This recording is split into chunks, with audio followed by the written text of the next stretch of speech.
Boa noite a todos, a paz do Senhor. Mais um vídeo do canal Conversando com Deus. O vídeo de hoje é um vídeo especial, é o primeiro vídeo do quadro Dúvidas do Cristão.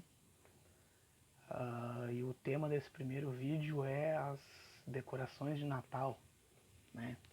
O cristão pode ou não pode decorar a sua casa, né, para o Natal? Pode montar pinheirinho, pode botar luzinha na frente da casa, ou pode ou não pode.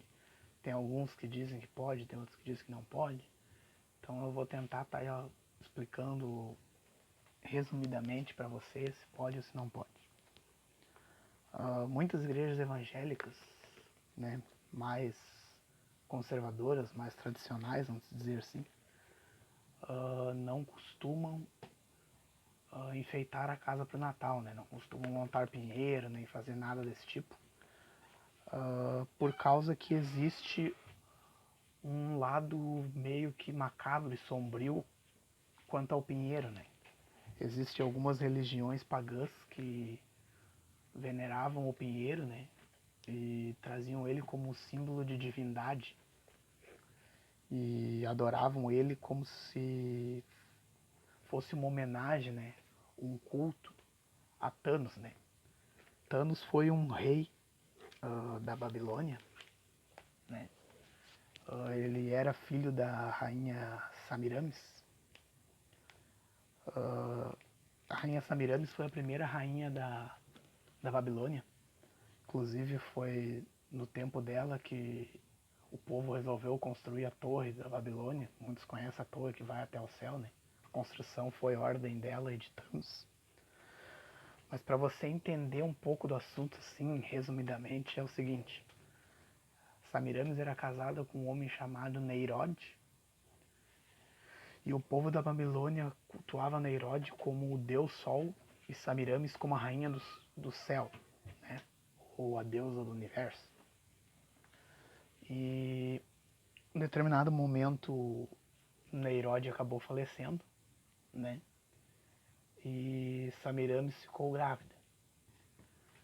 E só que ela não estava grávida de Neirod, né? Ela estava grávida de um outro homem, porque além dela ser casada com Neirod, ela possuía vários amantes, né? E ela acabou ficando grávida. E assim que nasceu o menino, ele foi batizado de Thanos, né? E o nome Thanos quer dizer filho do sol, né? Ou reencarnação do sol. E após o nascimento de Thanos, né? Ela se casou com o próprio filho. Tu não tá enganado, tu viu isso mesmo? Ela se casou com o próprio filho, alegando que ele era a reencarnação de Neirod, né? Do seu marido, o rei no caso, para que o povo continuasse venerando ela como a rainha do céu e ele como deus do sol. Para você ver quão macabro e sombrio é essa ideia, esse pensamento que eles tinham que ser adorados e tinham que ser venerados a todo custo, mesmo que ela tivesse que se casar com o próprio filho. Mas eles tinham que ser venerados, tinham que ser adorados, tinham que ser idolatrados, tinham que ser cultuados. E um costume daquele povo, né, para adorar e para cultuar Thanos, era de um pinheiro, né? Porque alguns textos, né, e alguns estudantes de teologia costumam dizer que assim que Neirod morreu e a rainha Samiramis chorou, nasceu-se um pinheiro, né? A religião pagã costuma dizer isso, né? Que ao ela chorar nasceu um pinheiro no túmulo de Neirod. E então, como Thanos era a reencarnação de Neirod, o povo plantava um pinheiro, né? A árvore da cássia, e a enfeitava com adornos, joias, e costumava botar alguns tributos e presentes embaixo do pinheiro, né? Então muitos cristãos do povo evangélico não costumam enfeitar a sua casa por causa que assemelham o enfeite de Natal, né, ao enfeite do pinheiro pagão, né, que era o povo da Babilônia que fazia. Você pode encontrar alguns registros sobre isso no livro de Ezequiel, capítulo 8, a partir do versículo 14. Levou-me à entrada da porta da casa do Senhor, que está no lado norte, e eis que estavam ali mulheres assentadas, chorando a Tanos. Dizei-me, vê-me isto, filho do homem. Verás ainda abominações maiores do que está por vir, né?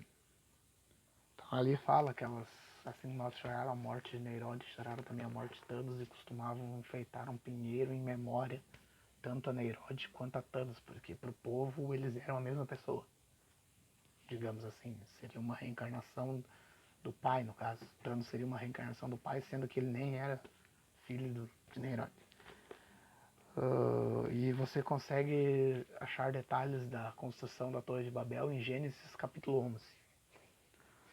Mas era só você entender, uma forma resumida, assim, por que muitos evangélicos costumam não enfeitar o Natal. Aí você vai dizer para mim, mas existe a igreja protestante, existe muitas igrejas evangélicas que enfeitam a sua casa pro Natal, né? Quanto a isso, isso depende mais numa questão assim de costume e liderança. Se você se você frequenta uma igreja, procure o seu líder, né, o seu pastor, o seu reverendo, o bispo da igreja que você frequenta. Procure ele, né, o seu líder, e pergunte a ele se ele enfeita a casa dele para o Natal. Se a resposta dele for que sim, então você pode enfeitar a sua casa para o Natal. Se a resposta dele for que não, você pertence àquela igreja, você é membro daquela igreja, então você não deve enfeitar a sua casa para o Natal. Isso é uma questão mais, assim, para o cristão evangélico é uma questão mais de costume, né? Porque se o seu líder não enfeita a casa dele, então você não deve enfeitar a sua. Que daí você vai estar, no caso, cometendo um pecado de rebeldia, né? Está indo contra o seu líder. Agora, se o seu líder enfeita a casa dele, então você pode muito bem enfeitar a sua também, né? Então isso vai do critério de cada um, né? O protestante enfeita porque o protestante saiu do catolicismo, e o catolicismo enfeita, né? Então meio que anda naquela mesma linha. Eu particularmente, minha opinião, eu respeito a sua, se você não quer enfeitar a sua casa, você não enfeita. Mas eu e minha família, nós enfeitamos a casa para o Natal. A igreja que a gente vai também enfeita, então não vejo, eu particularmente não vejo problema nisso. Mas se você vê, ou se você vai numa igreja que não enfeita, aí fica a critério de vocês, tá certo? Então, bem resumidamente, esse foi o vídeo de hoje, né? Muitos cristãos têm dúvida e eu vou estar trazendo aí ao longo da próxima semana e do próximo ano também esse quadro Dúvidas do Cristão, onde eu vou estar respondendo algumas dúvidas que o povo de Deus tem em referente à decoração, a datas comemorativas e vários outros assuntos, tá certo? Vamos orar então para encerrar.